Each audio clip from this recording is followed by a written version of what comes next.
যদি 24 ঘন্টার মধ্যে ব্যবস্থা গ্রহণ করা না হয়, ধরে নিব এর সঙ্গে আইন শৃঙ্খলা বাহিনীর অবশ্যই যোগসাজশ রয়েছে।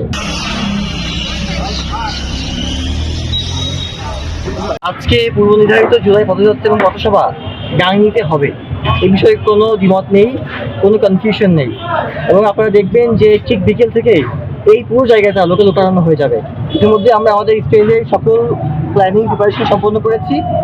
যেই ঘটনাগুলো ঘটেছে আমরা মনে করি পতিত আওয়ামী লীগ এবং তাদের দোসররা এটা করতে পারে।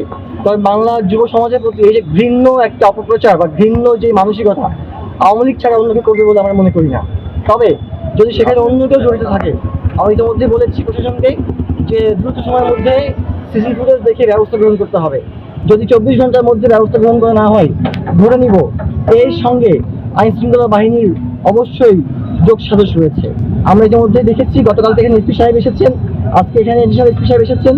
আইন শৃঙ্খলা বাহিনী চেষ্টা চালিয়ে যাচ্ছেন, আমাদেরকে যথেষ্ট হেল্প করছেন, কিন্তু সন্ত্রাসীদেরকে ধরার ক্ষেত্রে আইনের আওতায় আনার ক্ষেত্রে কোনোরূপ ছাড় দেওয়া চলবে না, এটা আমি জানাতে চাই।